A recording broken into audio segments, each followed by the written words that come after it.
Kaixo eta ongi etorriak saio berri batera gaur apirilak 10, asteazkena bi elkarrizketa izango ditugu.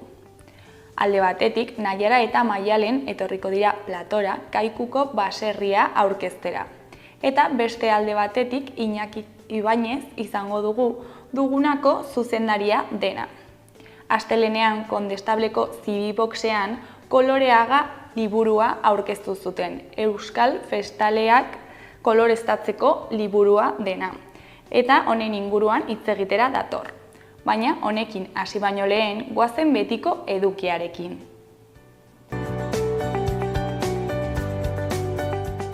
Goazen orain gaurko efemerideekin.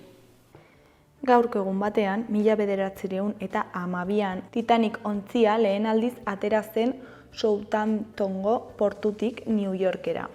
Urte batzuk geroago, 1919an Irlandan Limerickeko Sobieta eratu zuten, moneta propioa inprimatuz eta premiazko produktuen prezioa ezarriz. Egun eta urte berean baita ere, Emiliano Zapata hil zuten Mexikon.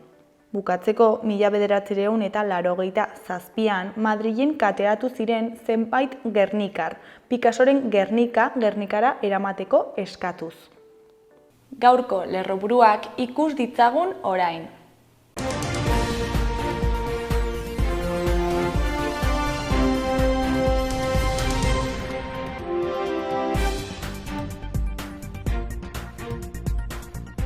Osasun departamentuak itxaron zerrendak kudeatzeko arautegi berria ezarri du, bertan bera utzitako eta huts egindako hitzorduak murrizteko. San Martin de Unx landa berrikuntzarako laborategi bihurtu da despopulazioaren aurka borrokatzeko talentu gaztearen ardoaren eta masti zaintzaren bidez.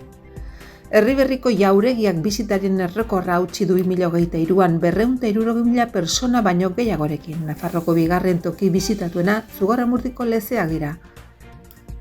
Gaur asteazkena zabaldu da epea Iruñeko udalaren haurreskoletan 2024-2025 ikasturtean eskaintzen diren 1069 ikaspostuetan behin-behineko izen ematea egiteko.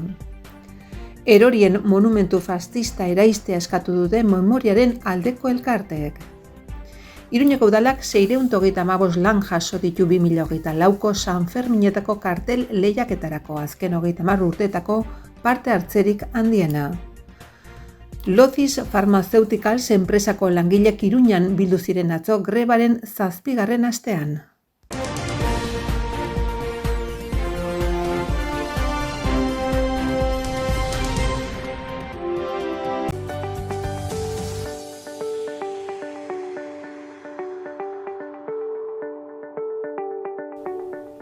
Aste honetarako agenda ikusiko dugu. Ostegunean, Natura gaur eta hemen izeneko hitzaldia egongo da Euskaldunon biltokian, Txantrean. Natura gaur eta hemen solasaldia antolatu du biltokik. Arratsaldeko 7:00 egoitzan bertan. Baratza, kanpo eta barruko loreak, frutalak eta basoa izango dira mintzagai. Agronomoa eta paisajista den Jakoba Errekondoren eskutik. Larunbatean, alde batetik Lizarrako eguna ospatuko da. Aiztondeta elkarteak Lizarrako eguna antolatu du lehen aldiz, larunbatean. Goizeko 9:00 abiatuko dute eguna Lizarrako mendizale elkarteekin eta Aiztondetara igoko dira. Ondoren, 11:00 aintzina, puzgarriak, tirolina, tailerrak eta beste zenbait jarduera prestatu dituzte Santiago plazan.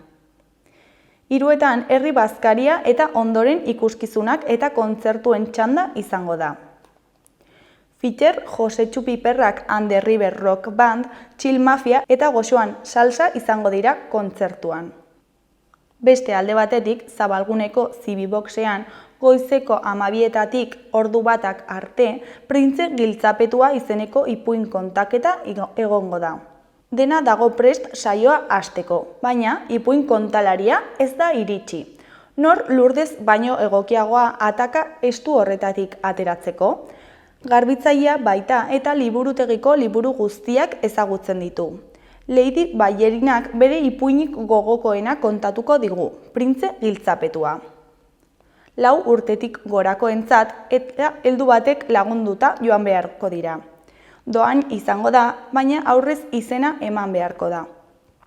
Larunbatean ere, Sanduzelaiko Zibiboxean 6:30 7:30 magia eta zirkua aztikeriak izeneko magia showa egongo da. Txoborro eta Tor magoek sortu duten ikuskizunean magia eta antzerkia daude uztarturik. Kartak desagerpenak, asmakizunak, igarpenak eta gainerako gauza harrigarrien artean dimentsio handiko eskapismo saio bat eginen dute. Eta ikusleetako baten lebitazioa ere bai. Ez duzu sinetsiko zure begiek zer ikusten duten. 4 urte gorakoentzat heldu baten lagunduta joan beharko dira. Euro baten truke aurrez izena eman da.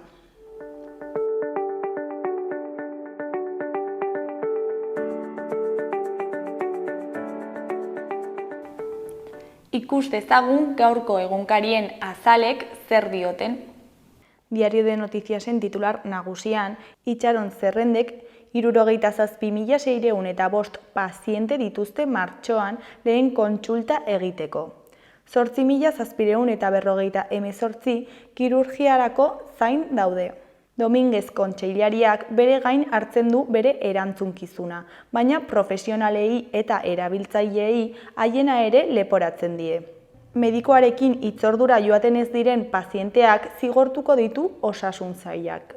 Argazki nagusian, Goiko Lerroan, Alendara Mora, Manel Rodríguez, Berta Uriz, Mario Joldi, Manuel Ibáñez, Maria Jose Ballarín eta Juan Las Navas. Aurreko Lerroan, Leire Iglesias, Joseba Santamaria, Begoña Alfaro, Javier Burón, Francisco Marín eta Enrique Blanco daude. Titularrean, enpresa misto batek prezio eskuragai batean alokairuko etxe bizitzak egingo ditu. Etxe bizitzarako zuzendaria den Maite Arrondoren hitzetan, etxe bizitza ekosistema kaudimendun eta dibertsifikatua behar dugu.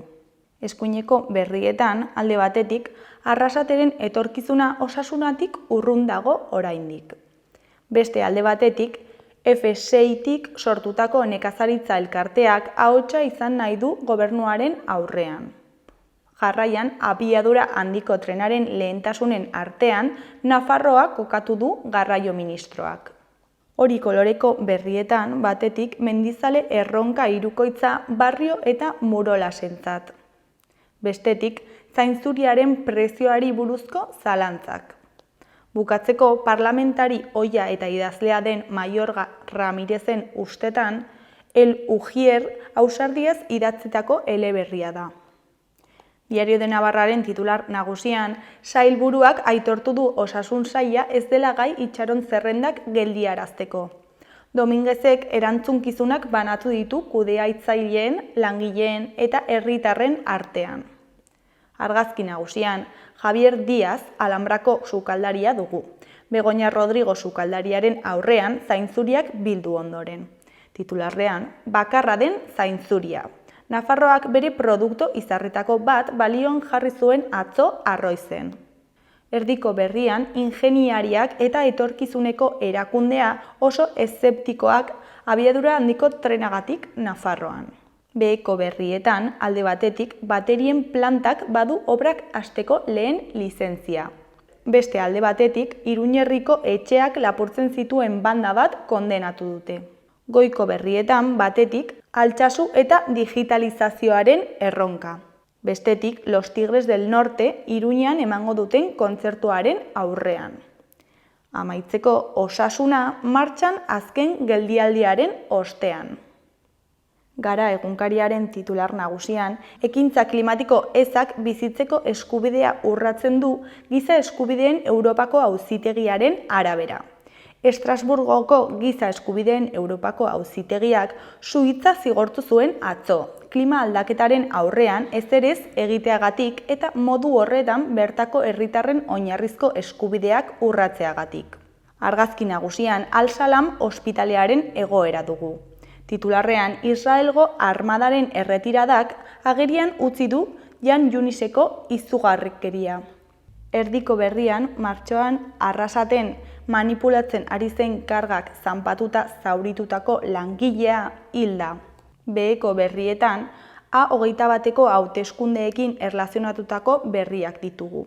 Alde batetik, epeko Juantxo López de Uralderen ustetan, Sumarrek gu ezabatzen saiatu da. Beste alde batetik, etxebizitza eskubidea lehentasunentzat jo du EH Bilduk. Gainera, selekzioen ofizialtasuna baloia berriz joko zelaian izenburua duen erreportajea daukagu. Errealitate baino promes gehiago izan dituen legealdia amaituta, selekzioen ofizialtasunak mahai gainean jarraitzen du. Ezkerreko berrian, Peio Gerraren erreportaia dugu. Frankismoak Nafarroan hil zituen 95 emakumeen memoria berreskuratu dute. Berriaren titular nagusian, herritarren ia 12% daude osasun mediko itxaron zerrendetan. 76.363 nafar guztira. Mediku espezialista batekin lehen kontsulta izateko zain 77.605 herritar daude. Eta operazio kirurgikoren baten zain beste 8.748, osasun kontseilariak aitortu duenez.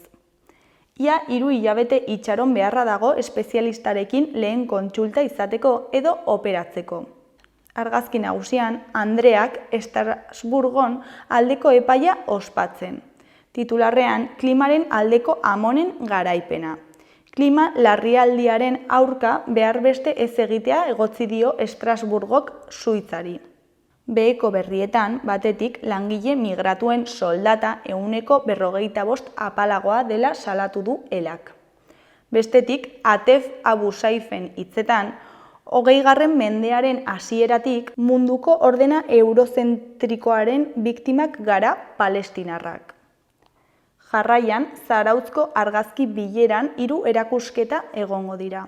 Bukatzeko kanpainako mezuak eta proposamenak etena iritsi bitartean. Goiko berrian, on egiten du xakean jokatzeak. Ikasketetarako eta osasunerako onuragarria da. Euskal Herria Irratiaren titular nagusian, ikusi zuzenean Joseba Asironi elkarrizketa, lehen 100 agintegunean balorazioa egiteko. Iruñeko alkate Joseba Asironi elkarrizketa eginen dio Juan Cruz Lakastak. Udaletxeko harrera aretoan, 2023ko abenduaren 28an aginte makilaz jabetu zenetik egun igaro diren honetan, 9:20 aurrera. Solasaldia irratiz Metropoli Forala saioan entzun ahal izanen da, FM-ko 98,3an, eta hemen ere ikusi ahal izanen da, bide streaming bidez. Besteak beste, etxerik gabeko pertsonen egoera, Belosoko korridorea, erorien monumentua, hizkuntza politika eta Sanferminak izanen dituzte hizpide. Eskuineko berrietan, alde batetik, landa eremuaren defentsarako plataforma sortu du nekazari talde batek. Semilla belarra izena jarri diote azken 2 hilabeteotan landa eremuaren protestetan parte hartutako nekazari eta enpresari zenbaitek sortu duten plataformari. Nafarroako gobernuaren aurrean interlokutore sendo moduan azaltzeko antolatzen ari direla azaldu dute. Larunbatean manifestaziora deitu dute Iruñean. Beste alde batetik, ELA sindikatuko Izai Bujandaren hitzetan, patronalen blokeoa eta Nafarroako gobernuaren inplikazio eza salatzen ari gara. Nafarroako zahar etxeetako langileak greba egiten ari dira. 2021an hasi ziren sindikatuetako ordezkariekin lan harremana negoziatzen, baina blokeatuta dute eztabaida eta gobernuaren inplikazio ezarekin kexu azaldu dira. 3 urteren ondoren 4.500 langile inguru lan-baldintza prekarioetan segitzen dute. Adierazi du Izal Bujanda ELA sindikatuko erresidentzietako koordinatzaileak.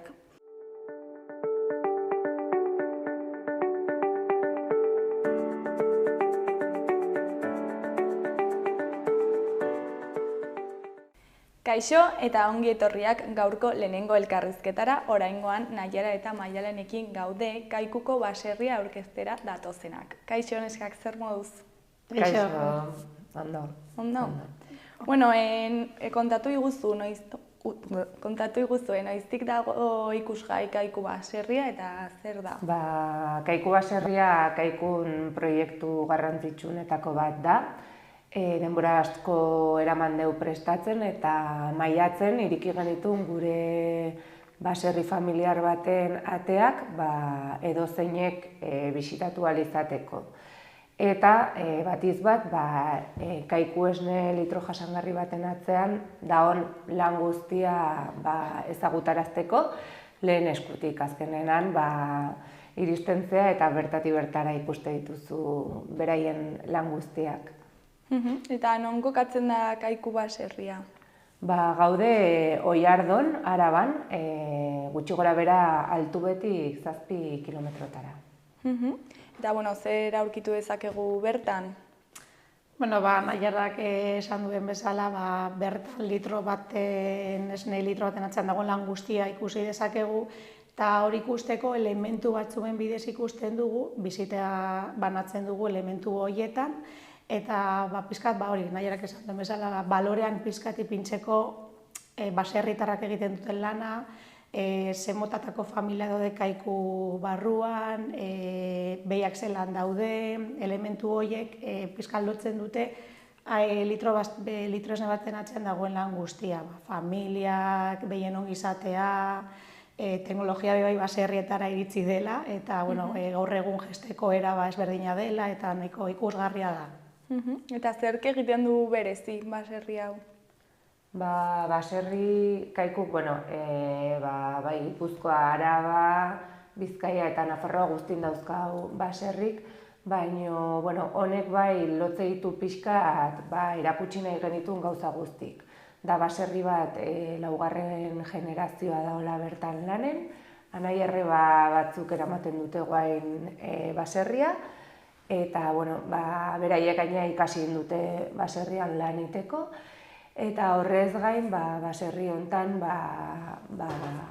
teknologia berriak daude aplikatuta, behia jezteko robot ikusgarri bat dago, etortzen dienei asko txunditzen die robota ikusteak, eta kokapena bai nahiko ona zan, baserri gu egunero juten gara baserritara, baina egia da batzuk batiz bat ikastolen bisitetako eta ez daude hain errez iristeko modun. Eta baserriaz aparte, bertan daude bizitatzeko beste lekuren bat, hortik gertu edo? Bai, egia esan gaude kokatuta leku ezin hobe baten, Gorbeialdea bertan gaude. Bai, nahiko estrategikoa da ezta lekua, Gorbeialdeko paraje guztia pizkat borobiltzen dudan bizita egitea, eta gero beste gauza batzuk ikusteko eta aukera nahiko zabala dagoela. Eta edonork joan daiteke bertara bisita egitera, lekua prestatua dago agian igual mobilitate arazoak dituzten pertsonentzat edo? Bai, lekua dago danontzat, mobilitate igual murrizturako ondo dago antolatuta, eta arazorik ez edonor etortzeko. Gero hori bizitan etortzeko webgunetik hartu behar da hitzordua, eta hori irubikoitza, kaikubaserria.eus, hor sartzerakoan agertzen dira egun libreak, ordu libreak, egia da bizitak egiteko daudela ordu batzuk, baina orduak moldatzen ditugu edonorrentzako edo aldatzen ditugu, dana da etortzen denarako eros egoteko eta ondo egoteko. Eta joan behar direnei, zerbait jakin behar dute, jantziren bat jarri, zapatilla erosoak edo? Ez, pixkat eguraldiari begiratu, beste plan bat iten dezunen bezala, eta gero egia da bisita nahiz eta eguraldi txarra egin. Oraingoz ez zaigu tokatu elurte handi bat ezintzean iritsi, baina euria egiten badu baita, estalpetik goaz bisitan zehar baita, arazori gabe. Eta, bisita egiteaz aparte, produktuak dastatzeko aukera dago bertan? Bai, nola denoi gustatzen zaigun jatea, bisita bukatzen dugu Kaiku produktuak probatzen, Kaiku esnea, eta baita egiten ditugun beste produktu batzuk, Kaikuk beste jogur batzuk esne fresko horrekin egiten ditu, hemen bertan gainera, Iruñan egiten ditugu jogurrak, eta aukera ematen dugu pixkat produktu ezberdinak ezagutu eta probatzeko. Eta zein da zuen ordutegia? Zegunetan zaudete irekiak? Berez, astelehenetik igandera zabalik dago baserria, ordutegiak daude egunero 3 ordu bisitak egiteko, goizeko 10etan, eguerdiko 12etan eta atxaldeko 4etan, baina lehen aipatu dudan bezala ordu horiek moldatu aldira eta pixka bat bisiten araberakoak, ezta? Baina berez 3 ordu horiek daude printzipioz finkatutak webgunean, baina hori gero ordu horiek aldatu aldira eta eros egoteko eta gogoz etortzeko. Eta joaten den jendea, zer uste duzu ikasten dutela bertara hurbiltzean?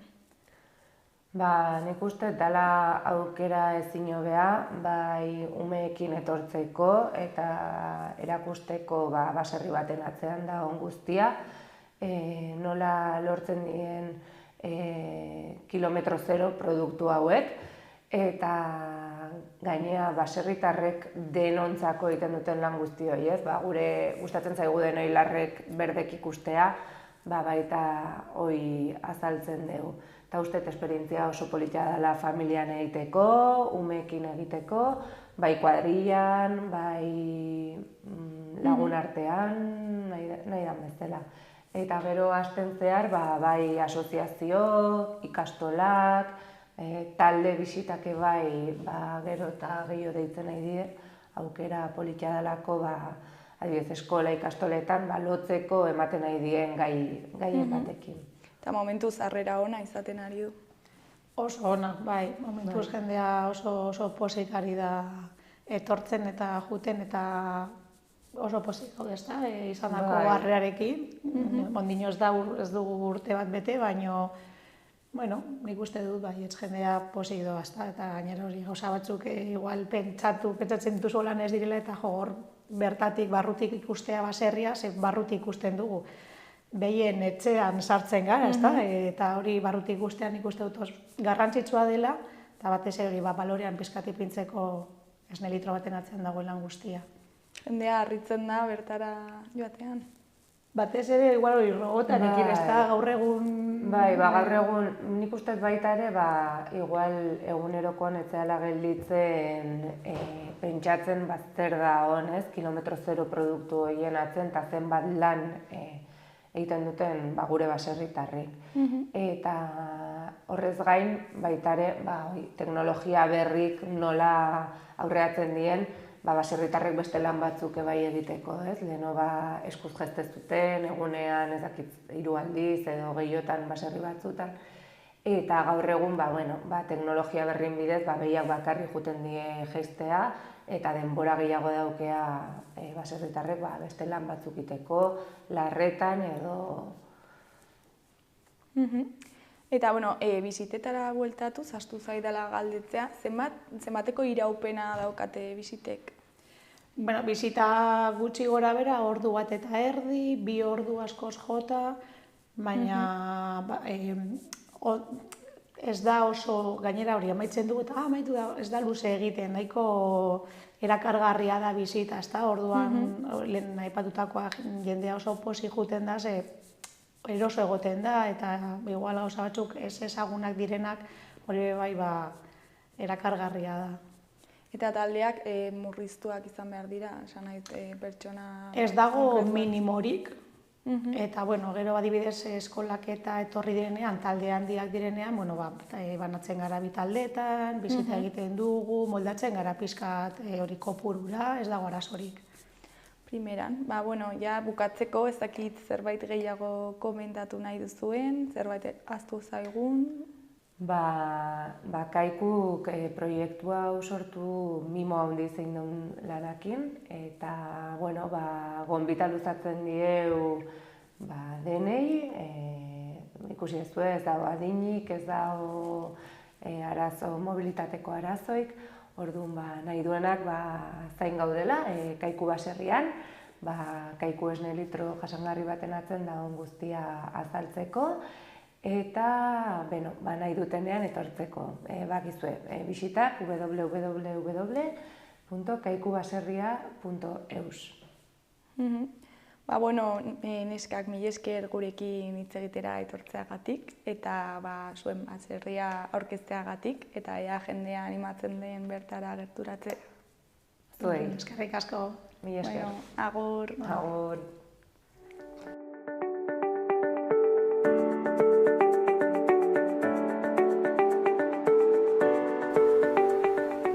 Gaurko eta biharko eguraldia ikusiko dugu. Gaur, asteazkena, giro eguzkitsua eta temperatura maksimoak errekuperatuz. Lurraldearen ipar ekialdean zerua lainotuagoa egongo da eta goiz partean oraindik han-hemenka euri pixka bat egin dezake, bereziki ipar Euskal Herrian. Gainerako lekuetan berriz ostarte zabalak nagustuko dira. Temperatura maksimoek gorakako bidea hartuko dute eta 15-16 graduren bueltakoak izango dira. Eguerditik aurrera, kostaldean brisa altxatuko du eta Ebro ibarrean ziertzoa bizi samar ibiliko da. Bihar, osteguna, egun eguzkitsua izango da eta giro epela egongo da arratsaldean. Egun sentian behe-laino batzuk agertuko dira eta gainerako orduetan zerua ia oskarbi egongo da, goi hodeiren batekin. Haizea ipar ekialdetik ibiliko da eta Nafarroa hegoaldean ziertzoa aurreko egunetan, baino ahulagoa ibiliko da. Goizaldean hotz egingo du eta baliteke Araba eta Nafarroako txokoren batean izotza egitea. Maksimoak berriz balio goxoetara iritsiko dira eta 18-22 graduren artean geldituko dira.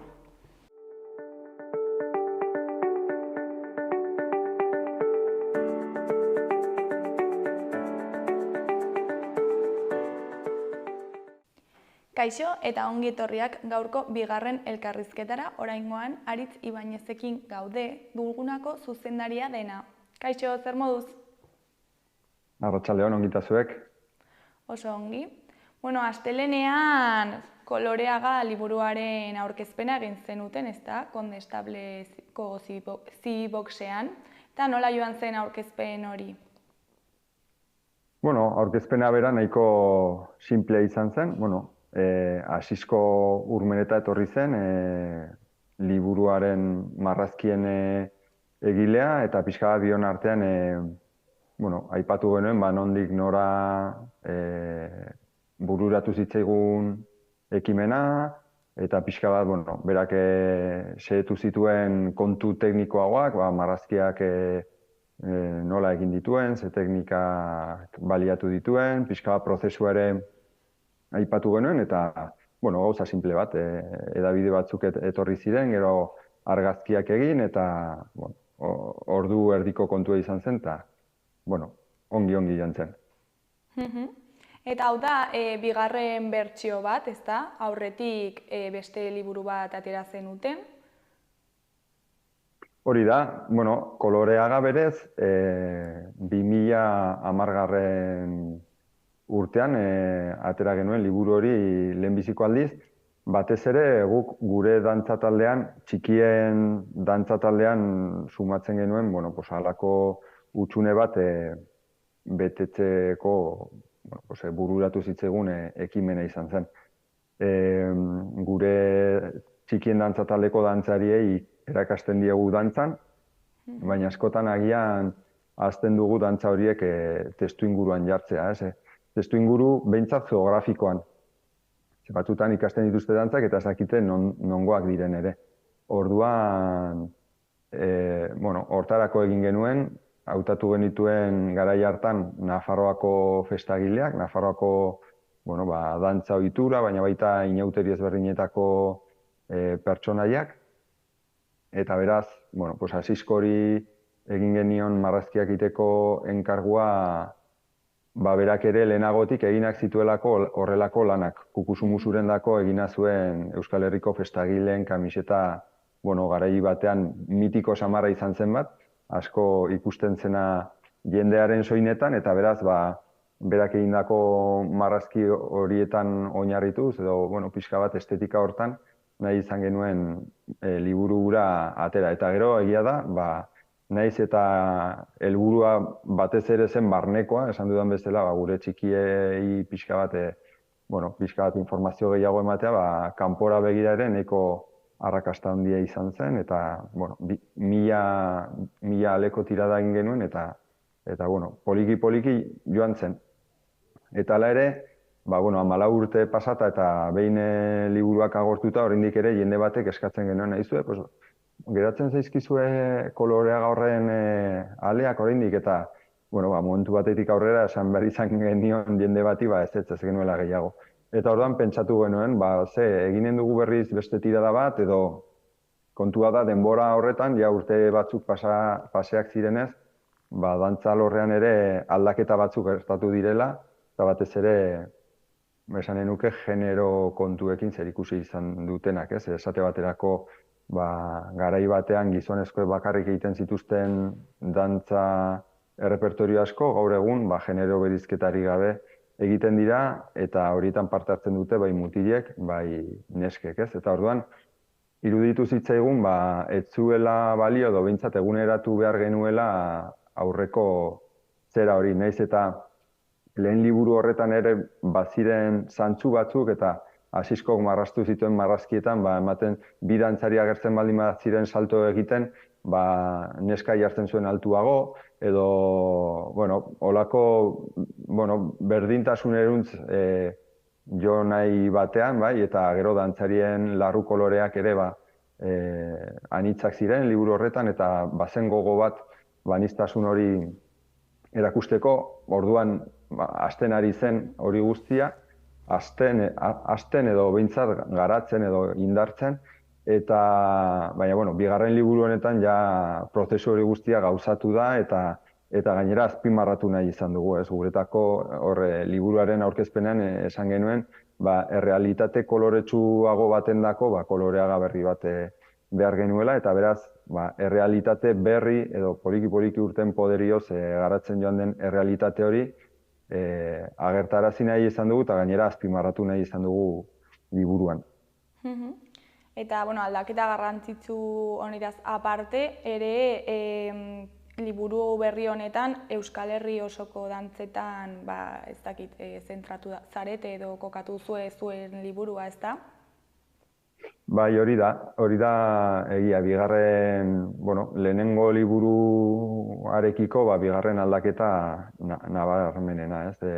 Lehen liburu hartan, Nafarroako festagileak hartu genituen aintzat, esan bezala, eta bigarren honetan, Euskal Herri osoko tradizioak hartu ditugu aintzat. Lehenengo liburu atera genuenean ere, hor zalantza geratu zitzaigun, eta zergatik, pixka bat gure inguru gertuenekotik hasi ginen, baina gero berehala pentsatu genuen, ez pena edo zergatik ez genuen eginen Euskal Herri osokoak, ez? Gero egia da probintziaka ere eginen bagenu, probintzia bakoitzak baduela aski dantza eredu eta pertsonei liburu bakarra egiteko probintzia bakoitzarekin, ez? Baina, bigarren honetan hartu dugun autua izan da pixka bat esparru geografikoa ere zabaltzekoa, baditugulako ezkerta eskuin, guretzat eredugarriak diren dantza taldeak eta tradizioak, eta beraz horiek ekarri nahi genituen liburura, eta horregatik ez dugu lehenengo liburu hartan bezain beste mugatu esparrua, eta zabaldu nahi izan dugu, ze gero ere Euskal Herri osotik eskatu ziguten lehen liburu ura, eta beraz Euskal Herri osotik eskatzen baldin badigute, uste genuen zilegi zela edo zuzena zela Euskal Herri osoko dantza ohiturak ager zitezen bigarren honetan. Eta ze esan aldituzu hartu dituzuen dantzarien leku batzuk edo?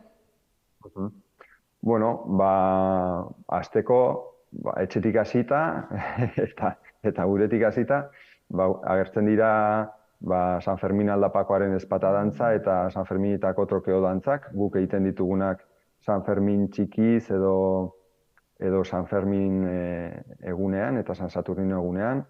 Gero iruindar dantzekin segiz agertzen dira Iruinkokoa, Iruñeko Inauteri Euskalduneko pertsonaiak, bi orrialdetan, koko zuriak eta koko beltzak, agertzen dira San Lorenzoko dantzanteak, Iruña taldeko animalien dantzak agertzen dira, eta gero, herrialde bakoitzeko bat esateagatik, esate baterako Eibarko trokeo dantzariak edo koko dantzak ere bai, inauteriz ematen dituztenak, Bizkaian jurretako dantzariak, ezpata dantza egiten dutean eta haiek ere agertzen dira.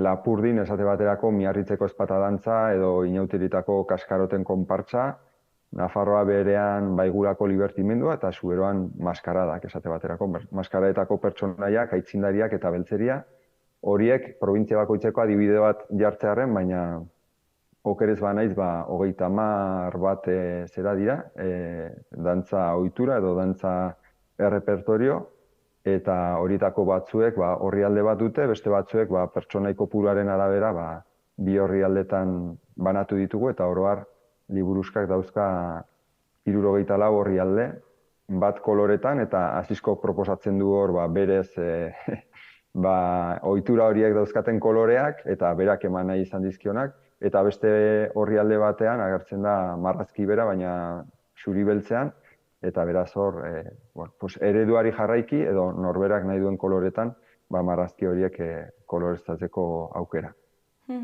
Formatoa aldatu da aurretiko liburuan? Ez, formatua da berbera. Uste genuen ongi zela, eta gainera, aski handi zela koloreak eman alizateko, eta norberak gainera zerbait gehitu nahi izan ezkero gehitzeko, beste norbaitek baldin badauka artista zena pertsonai gehiago ere gaineratzeko, eta beraz da alauko formatua, apaisatuan, beraz horizontalean, eta papera da, edozein margorekin margotzeko egokia, ez da paper fotografiko dola batzutan irriste egiten dute tinta batzuk, bai arkatzarekin, errotulagailuarekin edo dena delakoarekin, nik uste ongi margotzeko moduko papera, eta formatua da aurreko liburuaren berdina. Eta izena, nondik dator koloreaga izena? Ze kolore izango da koloreztatzeagatik, baina aga edo ga bukaerako hori, nondik dator? Bai. Hori izan zen Asiskoren ekarpena lehenengo liburu hartan. Horrelako liburuek arrakasta omen dute iparralden eta Frantzian ere bai, eta hor deitzen omen diete koloriaz, edo nik ez dute osongi ahoskatzen, baina holako zerbait omen da. Eta gero Asiskok nahi zion egin halako omenalditxo bat, holako liburu batekin, Antxon Olariaga marrazkigileari. Gure marrazkigiletan agian veteranoenetako bat, ez gaur egun daudenetatik veteranoetako bat. Eta beraz, koloriaz hori eta Olariagaren artean, koloriaga proposatu zuen berak, eta gero Euskaltzaindian galdetu, eta Euskaltzaindiatik esan omen zioten egokiago zela koloreaga. Eta beraz, izen hori eman genion, eta liburu, pentsatuz, gero beste dozeinek ere hartzezakela liburu hori, koloreztatzeko liburu bat egin nahi duen edozeinek, deitzen aldiola koloreaga, eta gero azpititulu bat dauka gure liburuetako bakoitzak, lehenengoa zen Nafarroako festagileak, orain Euskal Herriko festagileak, eta beraz, Asiskok izen hori hor bota zuen eta jarri zuen mahai gainean, erabili nahi duen beste edozeinendako koloreztatzeko liburu batek nola du izena euskeraz. Asiskoren ustez koloreaga izen egoki izan ziteken, eta hortaz eman genion izen hori. Eta lehen aipatu duzu, lehenengo liburua 2010an atera zela. Zergatik pasa dira 14 urte aurrengoa ateratzeko? Zergatik atera da aurten? Lehen esan dizudan bezala, poliki-poliki, 1000 ale horiek ez genituen lehen kolpetik saldu, hasieran izaten daulako sukarraldi bat, eta jendeak justu ateratzen denean erosi nahi izaten du, eta gero apar hori joaten da pixka bat apaltzen. Eta gero urteen poderioz saltzen genituen ale batzuk, orain, gero beste kanpainatxo bat egin, eta beste ale batzuk, eta hola. Eta, liburu horren edapenaren prozesua zabaldu zen ez dakizen bat urtetan, ez da, izanen zuen 7-8 urtetan salduko genituen guztiak. Gero, bueno, gu azkenean ez gara argitaletxe bat, gu dantza talde bat gara, eta badugu beste zereginik hau izan zen, halako plus txiki bat, ez? Eta beraz, bueno, aspalditik ari ginen, lehen esan dizudan bezala, liburua ia berriz eginen ote genuen, baina justu aurten gure dantza taldeak egiten ditu 75 urte, eta 75 urte horien ospakizunetan ari gara, eta orain egun hauetan, martxoaren 26-tik eta apirilaren 14-ra erakusketa montatu dugu Iruñeko Kondestablearen jauregian, eta erakusketa horren ingurumarian, hainbat ekimen eta ekitaldi ezberdin antolatu ditugu, pixka bat erakusketaren zera hori aberaste aldera, ez? Eta pentsatu genuen, hori, asmoa genuenez, aspaldi txotik liburua berritu eta, bueno, uste genuen urte hurrenak ematen zigula olako testu inguru egoki bat, bigarren edizio hontarako edo bigarren bertsio eguneratu hau aurkezteko. Eta orduan, biak elkartu arazi nahi izan genituen, liburuak argitaratzeko asmoa, eta 75. urte hurreneko ospakizuna. Iruditzen zitzaigun, etzela aukera egokiagorik hau baino, liburua berriz editatzeko. Beraz, primerako aitzakia, ez da? Bai, hori, San Saturnino egunez, azaroaren 29an hasi ginen ospakizunekin, orain erakusketa izan da aitzakia bestelako, dantza tailer eta dantza emanaldi, musika kontzertu, mintzaldi eta bestelakoak antolatzeko, besteak beste, liburua aurkezteko ere bai, eta, ondoko hilabetetan jarraituko dugu ospakizun ekitaldiekin, San Ferminetan txikien dantza taldean, hain zuzen ere, hori ez dugu liburuan sartu, oraindik ez baita egina ere, eta ez baita bihurtu usai asko dantza errepertoria, baina gure txikien dantza taldeko dantzariek ezpata dantza berri bat aterako dute karrikara San Ferminetan, eta gero irailean badugu asmoa karrika inguru handi bat egiteko, ez bakarrik gurekin, baizik eta Iruña hiri dantzaria izan da aspalditik, eta Iruñera aurreko mendetan ere toki ezberdinetako jendea etorri izan da dantzara, esate baterako Valentziarrak edo iparraldetik, Nafarroko beste puntu batzuetatik, Gipuzkoatik ere bai, San Ferminak izan dira jende askoren elkargune eta baita dantzari askoren elkargune, eta beraz, historikoki Iruñera dantzara etorri diren toki horietako dantzariak ekarri nahi izan ditugu berriz, eta hartara ekarriko ditugu Valentziako dantzariak, Kataluniakoak ere bai, Gipuzkoarrak, iparraldekoak, eta bertakoak ere bai, ez bakarrik ezuraragizko dantzariak, baita ere kartoizkoak, esan nahi baita erraldoi konpartsa batzuk ere ekarriko ditugula, eta bere garaian, barrokoaren garaian eta Iruñan egiten omen ziren prozesio handi horietako bat, berriz ere karrikara atera nahiko dugu, hori bai, prozesio zibil bat, ez inongo erlijio kutsurekin, baizik eta ospakizuna bera edo parte zibila den hori, karrikara atera, festa handi bat egin, bertara etorriko diren dantzarekin, baina baita ikusle hariko direnekin, eta hori izanen da, esan dezagun gure urte hurreneko ospakizunetan puntu garrantzitsuenetako bat. Eta hortik aurrera, bestelako ekitaldi txikixiagoak ere izanen ditugu urrita azaroan, eta aurtengo San Saturnino egunez, amaiera emanen diogu urte hurreneko ospakizunei. Beraz, dena pentsatua daukazu, ja. Bai, aspalditik, jakasik hasi ginenerako behintzat zirri borratua zer egin nahi genuen, eta orain poliki-poliki nola tarte handi xamarrak utzi ditugun ospakizun behintzat potoloen artean, denbora daukagu hutsune horietan ondokoak albezain ongi prestatzeko diodan bezala, San Saturnino eguneko ospakizunak bukatuta, orain martxora arteko denbora izan dugu erakusketa prestatzeko, orain martxokoa bukatu eta irail arte izanen dugu orduko karrika dantza handi hori prestatzeko denbora eta tartean, horren beste lankarga eskatzen ez duten beste ekitalditxo horiek ere joanen gara egiten poliki-poliki. Eta, liburura bueltatzen, non egongo da salgai eta noiz hasiko da saltzen? Salgai dago jadanik, astelehenean aurkeztu genuen eta astelehenerako jadanik izan genituen eskaera batzuk.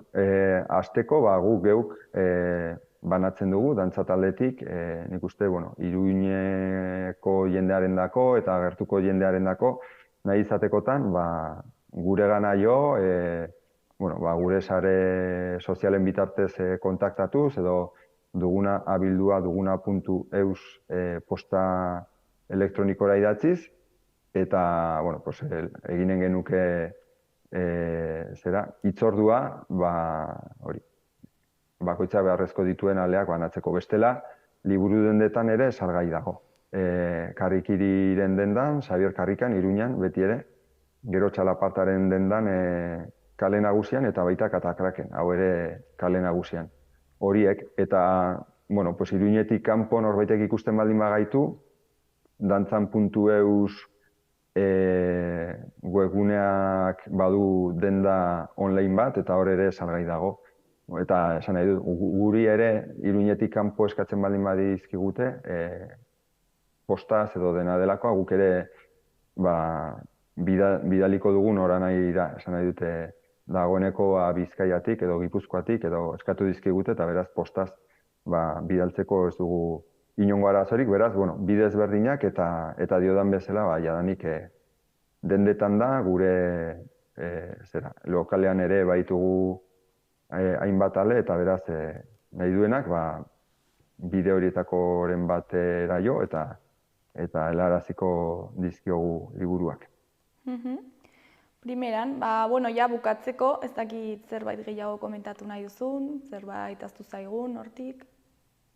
Liburuari buruz aipatu ditugu, nik uste aipatu beharrekoak, bakarra esatea agian oraindik erakusketa zabalik dela igande honetan arte, azken 4-5 egunak ditugula erakusketarenak, Kondestablaren jauregian dagoela erakusketa hori bisitatzeko. Jadanik pasa direla 10-ka, 100-ka edo 1000-ka jende batzuk, egia esan oso pozik gaude erakusketak izan duen harrerarekin eta Kondestableko langileek eta arduradunek ere esan digute, haiek daukate guk baino ikuspegi zabalagoa, tokatzen zaizkielako olakoak antolatzea eta beraz, haiendako ere arrakastatsu samarra izan dela erakusketa eta erakusketa zabalik egoteaz gain, badirela ostiralean, larunbatean, igandean, oraindik hainbat ekitaldi. Ostiralean izanen ditugula arratsaldez mintzaldiak, Jesus Ramos, Beki Siegel eta Oier Arraolazaren eskutik, 6etan hasiko dira Kondestablearen mintzaldi gelan eta nahi duen guztiarendako irekiak direla.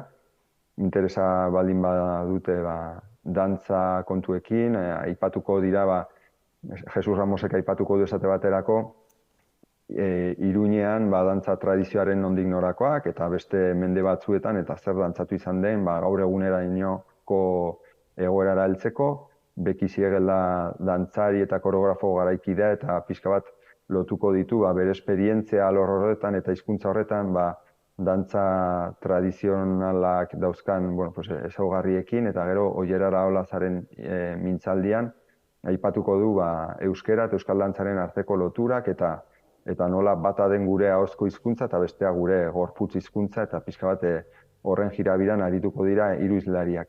Gero, larunbat eta igande goizean izanen dugu Greziako dantzen tailer bat, Christos Sidiropoulos dantzamaizu greziarraren eskutik, horiek ere zabalik daude edozeinek izen eman nahi izanen balu. Eta gero, larunbat arratsaldean izanen dugu dantza emanaldia Burgoen plazan gurekin dugunarekin eta Eibarko eta Jurretako dantza taldeekin, gehi Oiana Iguaran eta Sustraiko Lina bertsolariekin eta Zazpiko Handia brass band kobre bandarekin, eta hor eginen dugu alako esperimentu bat, zortzikoaren inguruan, nola dantzariok zortzikoa dantzatzen dugun, baina bertsolariek zortzikoa kantatzen duten, eta ia, gauza bera ez ote diren funtsean, ez? Eta holako emanaldi pixka bat esperimental bat.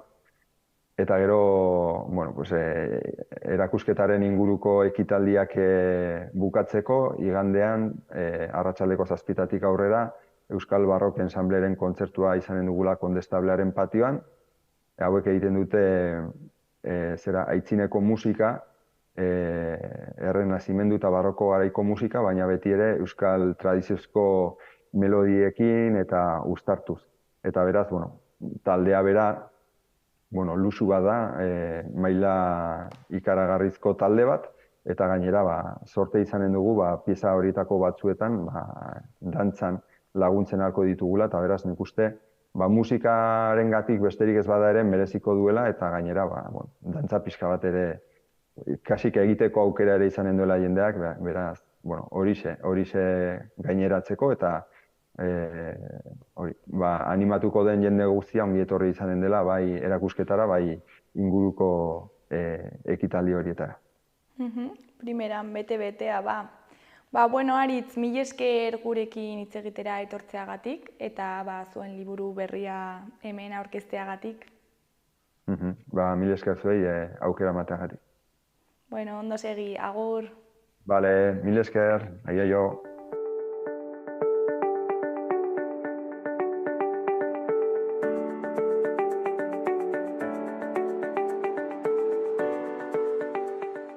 Gaurkoz, hau izan da dena, bihar itzuliko gara eduki eta elkarrizketa berriekin. Ondo segi, agur.